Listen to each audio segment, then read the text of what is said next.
በአማራ ክልል አደገኛ ገዳይ የድሮን ጥቃት ተፈጽሟል። በርካታ የፋኖ አመራሮችም ተገድለዋል። ልዩ ሰበር ዜና ይዘናል። እስከ ፍጻሜው ከኛ ጋር ከሆናችሁ ተሰሙታላችሁ። ስለ ዘመነ ካሴ ሁኔታ የአማራ ክልል ከፍተኛ ባለስልጣን አወዛጋቢ ንግግር ተናግረዋል። የየመኑ የሃውቲ አማጽያን እስራኤል በሶማሌላንድ ማንኛውም እንቅስቃሴ ብታደርግ አደገኛ ጥቃት እንደሚፈጽም ዝተዋል። የጤና ሚኒስቴር በዳሰነች ወረዳ በድሮን የታገዘ የማርበርግ ቫይረስ የክትባት ስርጭት እያካሄደ ነው። በቅድሚያ የሚዳሰሰው ርዕሰ ጉዳይ ነው። ክቡራትና ክቡራን የጥበብ ሚዲያ ቤተሰቦች በዛሬው ቆይታችን እነዚህንና ሌሎችንም ሀገር አቀፍና ቀጠናዊ መረጃዎችን በዝርዝር ወደ እናንተ እናቀርባለን። ጥበብ ሚዲያ በጋዜጠኞች የተመሰረተ ሚዛናዊና ተአማኒ መረጃዎችን በየዕለቱ የሚያደርሳችሁ ገለልተኛ ሚዲያ ተቋም ነው። ለቤቱ አዲስ የሆናችሁ ሰብስክራይብ በማድረግ የደወል ምልክቷን በማብራት የቤቱ አባል ትሆኑ ዘንድ በታላቅ ትህትና እንጋብዛለን። በቅድሚያም የዕለቱን የቢዝነስ ዘገባዎች አስቀድመን ወደ ዝርዝር ዘገባዎቹ እናልፋለን። ጥበብ ሚዲያ የህዝብ ድምጽ ነው። ዛሬ በዳሽን ባንክ አንድ የአሜሪካን ዶላር 151 ብር ከ6 ሳንቲም ሲመነዘር የአውሮፓ ዩሮ 175 ብር ከ8 ሳንቲም ይመነዘራል። የእንግሊዝ ፓውንድ ስተርሊንግ 204 ብር ከ6 ሳንቲም፣ የተባበሩት አረብ ኤሚሬቶች ድርሃም 41 ብር ከ3 ሳንቲም፣ የሳውዲ ሪያል 40 ብር ከ5 ሳንቲም፣ የቻይና ዩዋን 21 ብር እየተመነዘረ ነው። በአቢሲኒያ ባንክ አንድ የአሜሪካን ዶላር 151 ብር ከ9 ሳንቲም፣ ፓውንድ 205 ብር፣ የአውሮፓ ዩሮ 179 ብር ከ1 ሳንቲም፣ የተባበሩት አረብ ኤሚሬቶች ድርሃም 43 ብር ከ9 ሳንቲም፣ የሳውዲ ሪያል 43 ብር ከ4 ሳንቲም እንዲሁም የቻይና ዩዋን 21 ብር ከ6 ሳንቲም ይመነዘራል። በህብረት ባንክ አንድ የአሜሪካን ዶላር 151 ብር ከ6 ሳንቲም፣ የእንግሊዝ ፓውንድ 205 ብር እንዲሁም የአውሮፓ ዩሮ 180 ብር እየተመነዘረ ነው። የጤና ሚኒስቴር በዳሰነች ወረዳ በድሮን የታገዘ የማርበርግ ቫይረስ የክትባት ስርጭት እያካሄደ ነው። ጤና ሚኒስቴር ከኢትዮጵያ ኢንፎርሜሽን መረብ ደህንነት አስተዳደር ጋር በመተባበር በደቡብ ኢትዮጵያ ክልል ዳሰነች ወረዳ በድሮን የታገዘ የክትባት ስርጭት ማካሄዱን አሳውቋል። ሚኒስቴሩ የማርበርግ ቫይረስ ስጋት ባለባቸው አካባቢዎች የወረርሽኙን ስርጭት ለመክታት ራቅ ያሉ አካባቢዎች የሚገኙ ዜጎችን ለመታደግ ሕይወት አድን መድኃኒቶችንና ክትባቶችን በድሮን የማድረስ ስራ በትላንትናው ዕለት ተከናውኗል ብሏል። ዳሰነች ወረዳ ካለው ራቅ ያለ መልክዓ ምድር አኳያ በመኪና ለመጓጓዝ ረጅም ሰዓት ይወስድ የነበረውን ጉዞ በድሮን በመክታት በጥቂት ደቂቃዎች ውስጥ ክትባቱን ከዜሮ በታች በ81 ዲግሪ ሴልሺየስ ቅዝቃዜ ተጠብቆ በማድረስ ለአካባቢው ህብረተሰብ ክትባቱን መስጠት ተጀምሯል ሲል ገልጿል።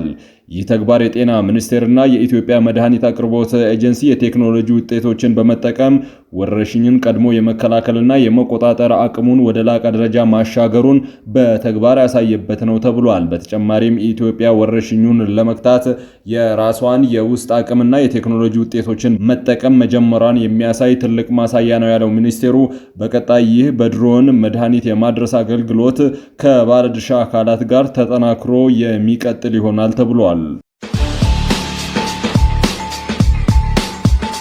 ከአክሱም ዘመነ መንግስት በፊት የነበረው የሃን ጨምሮ ከ10 በላይ የኢትዮጵያ ቅርሶች በዩኔስኮ ለማስመዝገብ በሂደት ላይ እንደሚገኝ ተገለጸ። የኢትዮጵያ ቅርሶችን የተባበሩት መንግስታት የትምህርት ሳይንስና ባህል ድርጅት ዩኔስኮ ለማስመዝገብ የሚያስፈልገው መስፈርት በማሟላት የሚገኙና በምዝገባ በሂደት ላይ ካሉ 10 በላይ የሚዳሰሱና የማይዳሰሱ ቅርሶች እንዳሏት የቱሪዝም ሚኒስቴር አሳውቋል። በሁሉም ሀገሪቱ ክልሎች ከሚገኙ ከ100 በላይ የሚሆኑ ልዩ ልዩ ቅርሶች፣ ባህላዊ እሴቶች በዩኔስኮ ይመዘገቡልን የሚሉ ጥያቄዎች የቀረቡ ሲሆን ከነዚህም መካከል መስፈርቶችን በማሟላት 10 ቅርሶች በምዝገባ ሂደት ላይ ይገኛሉ ተብሏል። በቱሪዝም ሚኒስቴር የቱሪዝም ፕሮሞሽን መሪ ስራ አስፈጻሚ ተሾመ ተክሉ በምዝገባ ሂደት ላይ ካሉ ቅርሶች መካከል ከአክሱም ስልጣኔ በፊት የነበረው የኢትዮጵያ ስልጣኔ ምንጭ እንደሆነ የሚታመነው ይሃ አንዱ ነው። ከይሃ በተጨማሪ ልዩ የስምጥ ሸለቆ የሐይቅ ዳርቻ ተፈጥሯዊ ሀብቶች በዓለም አቀፍ ደረጃም እውቅና እንዲያገኙ በትኩረት እየተሰራ እንደሚገኝ አስታውቀዋል። በጥያቄ ደረጃ የቀረቡና ጥናት የሚሹ ሌሎች በርካታ ቅርሶች ከባለድርሻ አካላት ጋር በመሆን በዝርዝር እየተገመገሙ እንደሆነ ስራ አስፈጻሚው ገልጸዋል። በተፈጥሮና ሰው ሰራሽ ቅርሶች የታደለችው ኢትዮጵያ በዓለም ደረጃ እንዲታወቁላት መመዝገብ ያለባቸው በርካታ ሀብቶች አሏት ያሉት ደግሞ የኢትዮጵያ ብሔራዊ ዩኔስኮ ዋና ጸሐፊ ሙሉጌታ ጌታሁን ናቸው። እስካሁን ባለው ሂደት ኢትዮጵያ 12 የሚዳሰሱና 7 የማይዳሰሱ በድምሩ 19 ቅርሶች በዩኔስኮ አስመዝግባለች ያሉ ሲሆን ሰውና አካባቢ ጥበቃ ፕሮግራም በሚባለው ዘርፍ በጣና ሐይቅ፣ በሸካ፣ በከፋና በያዩና በመጃንግ በቅርቡ በአኛዋ ደን አካባቢ የሚገኙ 6 የተፈጥሮ ቦታዎችን እንዳስመዘገበች ተናግረዋል። ዋና ጸሐፊው አክለውም በጥንታዊ ጽሑፎችና ማስረጃዎች ምዝገባ ወይም ሚሞሪ ኦሪያል ዘርፍ 12 ቅርሶች የተመዘገቡ ሲሆን በተያዘው ዓመት ተጨማሪ 2 ቅርሶችን ለማስመዝገብ የሰነድ ዝግጅት ተጠናቆ ለሚመለከተው አካል መቅረቡን ገልጸዋል። አዲስ አበባ ዩኒቨርሲቲ ለበርካታ ዓመታት ሲቸገርበት የነበረውን የአካዳሚክ ነጻነት ለማረጋገጥ ትኩረት ሰጥቶ እየሰራ መሆኑን ገለጸ። የአዲስ አበባ ዩኒቨርሲቲ የ75ኛ ዓመት ስኬቶችና ተግዳሮቶች በሚል ርዕሰ ጉዳይ ላይ ገለጻ ያደረጉት የፍልስፍና ተመራማሪው በቀለ ጉተማም የአካዳሚክ ነጻነት፣ ራስን በራስ የማስተዳደር ጉዳይ የአዲስ አበባ ዩኒቨርሲቲ ለብዙ ዓመታት ሲቸገርባቸው የነበሩ ጉዳዮች መሆናቸውን አሁን ግን እውን ሊሆን ከጫፍ መድረሱን ገልጿል። ይህ የተገለጸው አዲስ አበባ ዩኒቨርሲቲ አስ ኢትዮጵያን ኢንተሌክቹዋል በሚል የመወያያ ርዕስ ለኢትዮጵያ ማህበራዊና ፖለቲካዊ ምህዳር በመቅረጽ ታሪካዊ ዘለቄታ ኃላፊነትን በተመለከተ ታህሳስ 15 ቀን 2018 በተደረገ የፓናል ውይይት ነው። ራስን በራስ የማስተዳደር ኃላፊነት የዩኒቨርሲቲው በራሱ አመራር እንዲመርጥና የዩኒቨርሲቲው ማህበረሰብ በተቋሙ አሰራር ውስጥ በንቃትና ተጨባጭ ተግባራት ላይ መሳተፍ የሚያስችል መሆኑ ተገልጿል።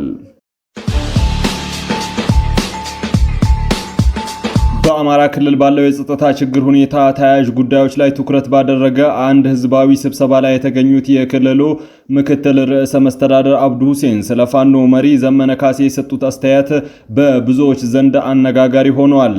አብዱ ሁሴን ዘመነ ካሴን ፈሪና የማይጨበጥ ነው ሲሉት፣ ዘመነ ካሴ በፊናው ከዚህ በፊት መንግስት ስልጣን ልስጥህ በሚል ጥያቄ አቅርቦለት እንደነበረ ተናግሯል። ከፍተኛ የክልል ባለስልጣን የሆኑት አብዱ ሁሴን በንግግራቸው ወቅት ግለሰቡን በቁጥጥር ስር ለማዋል ጥረት ቢደረግም እስካሁን አለመሳካቱን በይፋ አምነው ተናግረዋል። እንደ ባለስልጣኑ ገለጻ ዘመነ ካሴን መያዝ አስቸጋሪ የሆነባቸው ዋነኛው ምክንያት ግለሰቡ ካለው የጥንካሬ ደረጃ ሳይሆን ካለበት ከፍተኛ የፍርሃት ስሜት የተነሳም ጥላው እንኳን የማይያዝ በመሆኑ ነው ሲሉ በፌዝ መልክ ገልጸውታል። አብዱ ሁሴን አክለውም ለዚህ ተግባራቸው ማረጋገጫ ይሆን ዘንድ በቅርቡ ወደ ዘመነ ካሴ ስልክ ደውለው እንደነበረ በስልክ ንግግር ማድረጋቸውን ጠቁመው፣ ይሁን እንጂ ግለሰቡ አሁን ካለበት የሽሽት መንገድ እንዳልወጣ አመላክተዋል።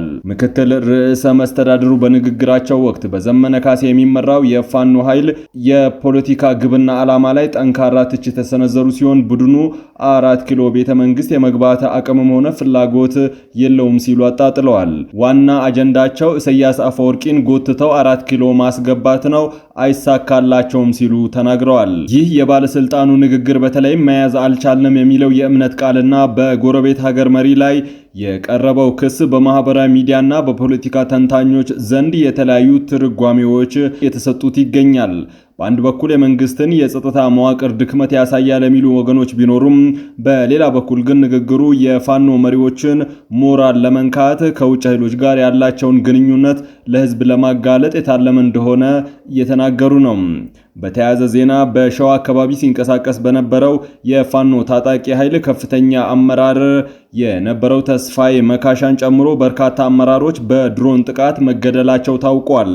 ራሱን የአማራ ፋኖ ብሔራዊ ኃይል ብሎ የሚጠራው ታጣቂ ኃይል የአመራሩን መገደል አረጋግጦ መግለጫ አውጥቷል። በሸዋ ክፍለ ሀገር ይፋትና ጥሙጋ አውራጃ ልዩ ስሙ ራሳ በተባለ አካባቢ መንግስት በሰነዘረው የድሮን ጥቃት በሸዋ በጎጃም በወሎና በጎንደር እድሜ ሳይገድበው ሲታገል የከረመው ተስፋዬ መካሻን ጨምሮ ሌሎች ንጹሃን ተገድሏል ብሏል ታጣቂ ኃይሉ በመግለጫው። የታጣቂ ኃይሉ አመራር በተለይም በታጣቂዎች መካከል ያለውን ልዩነት ለመፍታት በአንድነት ለማደራጀት ሲሰራ እንደነበረም ገልጿል።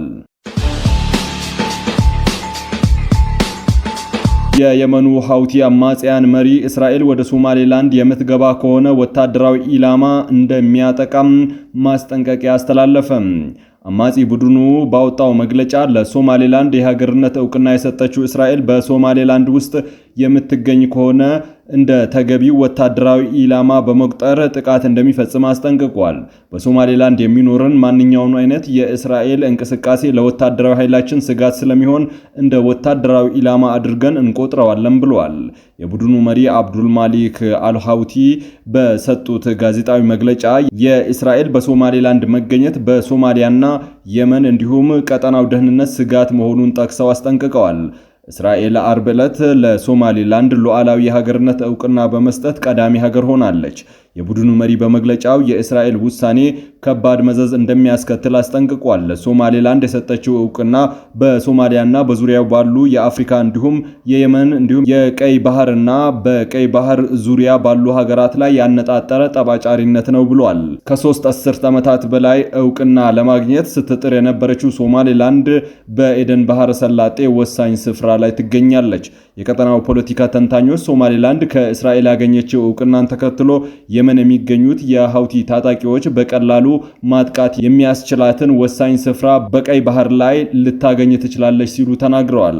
ሀውቲዎች ከመስከረም 26 2016 የሐማስ ድንገተኛ ጥቃት ወዲህ በእስራኤል እንዲሁም በቀይ ባህር ላይ በሚንቀሳቀሱ የንግድ መርከቦች ላይ ተደጋጋሚ ጥቃቶችን ፈጽመዋል። እስራኤል በበኩሏ በሀውቲ አማጽያን ወታደራዊ ይዞታዎችና ከፍተኛ አመራሮች ላይ ድብደባዎችን በመፈጸም ወታደራዊ አመራሮችን ገድላለች። ግብጽና ጅቡቲ በወደብ ልማት፣ በፀሐይ ኃይልና በሎጂስቲክ ዘርፎች በጋራ ለመስራት በይፋ ስምምነት ፈጸሙ። ግብጽ በጅቡቲና ኤርትራ ወደቦች ለማልማት ፍላጎት ማሳየቷን ተከትሎ ከጅቡቲ መንግስት ጋር በታዳሽ ኃይል በወደብ ልማትና በሎጂስቲክ ዘርፎች ላይ ትኩረት ያደረገ የሶስትዮሽ ስምምነት ተፈራርማለች። ስምምነቱ የተፈረመው የግብጽ ኢንዱስትሪና ትራንስፖርት ሚኒስቴር የሆኑት ካሜል አልዋርዚ ባሳለፍነው ቅዳሜ ታህሳስ 18 ቀን 2018 ወደ ጅቡቲ ባደረጉት ይፋዊ የሥራ ጉብኝት ወቅት መሆኑን የጅቡቲ የወደቦችና ነፃ የንግድ ቀጠና ባለስልጣን አስታውቋል። ስምምነቶቹ የተከናወኑት ግብጽ በኤርትራና በጅቡቲ ስትራቴጂካዊ የባህር ወደቦች ላይ ለማልማት መስማማቷን የሚገልጽ ዘገባዎች መውጣታቸውን ተከትሎ ነው። ይህ እርምጃ በቀጠናው የናይል ውሃ ውዝግብ ሳቢያ የወደብ አልባ የሆነችው ኢትዮጵያ ላይ ጫና ለመጨመር እንደሆነ ይታመናል። ግብጽ ከኤርትራና ከጅቡቲ ያደረገችው ስምምነቶች የግብጽን የጦር መርከቦች፣ ሰርጓጅ መርከቦች፣ ወታደራዊና ሄሊኮፕተሮች በሁለቱ ወደቦች ላይ ነዳጅ እንዲሞሉ እንዲሁም አቅርቦት እንዲያገኙ የሚያስችል የመሰረተ ልማት ማሻሻያዎችን ያካትታሉ ተብሏል። ከጅቡቲ ጋር የተደረገው ስምምነት ወደ ዶራሌ የሚያገናኝ መንገድ መስመሮችን ለማሻሻል የሚያስችል ሲሆን ይህም ኢትዮጵያን በወደቡ ላይ ያላትን ጥገኝነት የበለጠ ያጠናክረዋል። ክቡራትና ክቡራን የጥበብ ሚዲያ ቤተሰቦች ለሰዓቱ የመራረጥናቸው ዘገባዎቻችን በዚህ አብቅተዋል። ከኛ ጋር በመሆን መረጃን ከጥበብ ስለተከታተላችሁ ከልብ አመስግነን ተሰናበትን። ለቤቱ አዲስ የሆናችሁ ሰብስክራይብ በማድረግ የደወል ምልክቷን በማብራት የቤቱ አባል ትሆኑ ዘንድ በታላቅ ትህትና ጋብዘን ተሰናበትን። ሰላም።